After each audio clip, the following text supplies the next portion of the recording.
Hey there, it's Dusty Thunder again with yet another Reddit story for you. This one comes from the AITA subreddit and is titled, Am I the Astronaut for telling my daughter-in-law to shut up and she can't sit with me if she can't stop talking? I live in a really peaceful area, which contrasts with my job a lot. I get home and I'm usually spent. I like to go on my balcony with a cup of tea and just enjoy the weather for a bit. My son and my daughter-in-law moved in since their home is being repaired from water damage. My son still travels for work and my daughter-in-law works from home. Our relationship was fine before they moved in. The moment I come home, she is all over me. I think it's due to working from home alone all day. I have asked her multiple times to just let me relax, but that hasn't done anything. I have asked her thrice. I've talked to my son, and he just said that she is happy to see me. My wind down time is now her talking my ear off until my son gets home. I can't get away from her for 5 minutes. I am so exhausted. Personally, I am getting very annoyed and I can't recover my social battery. Today I was sitting outside trying to decompress. She came out and would not stop talking. I asked her politely to give me space and she did not. I ended up snapping and told her to shut up, that she can't sit with me if she doesn't stop talking. She told me I was rude.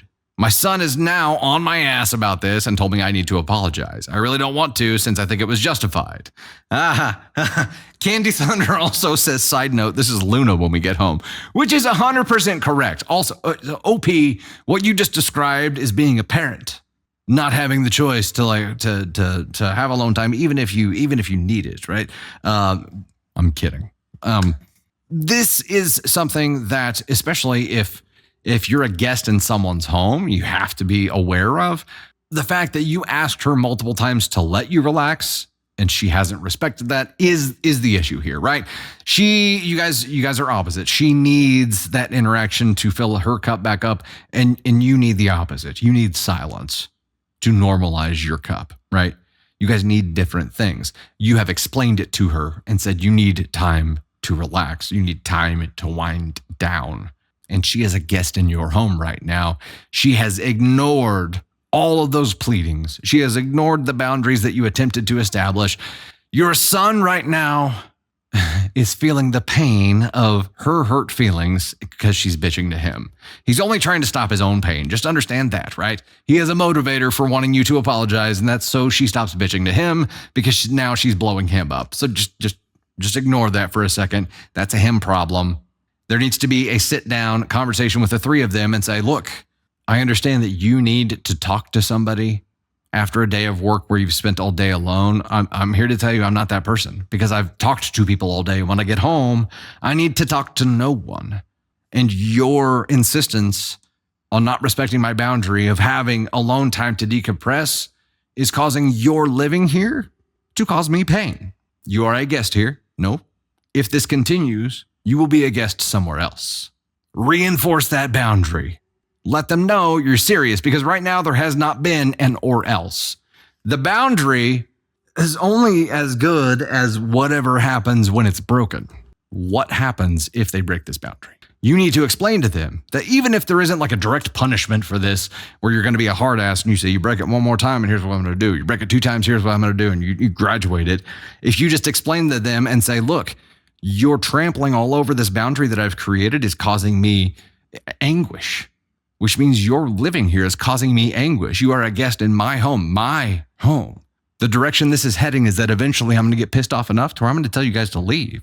So the options you have right now are start respecting this boundary or start looking for another place to live. Says, am I the astronaut for telling my daughter-in-law to shut up and she can't sit with me if she can't stop talking? No.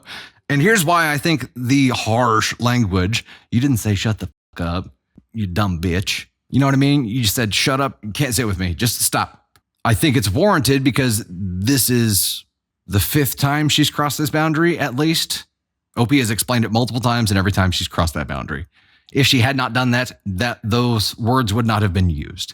They were warranted because it was escalated, and the escalation was done by the choice of daughter-in-law, not by OP.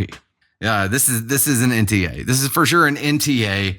Mom obviously doesn't like a daughter-in-law. You know, she said their relationship was fine. It's this, they're polar opposites when it comes to what they need socially. And daughter-in-law right now is holed up working from home. This is her problem. If she's not having her social battery recharged enough, she needs to find another source to charge it. Go work from a coffee shop. Go to a coffee shop afterward. Go hang out with your friends. Go do whatever you need to do. I ain't it. I am not the Tesla supercharger for your social battery. I'm not it. Nope. This is like plugging in the wrong voltage for something, or plugging something in backwards, like cross-wiring something. It's an incompatibility, so it creates a fire. It's an incompatibility.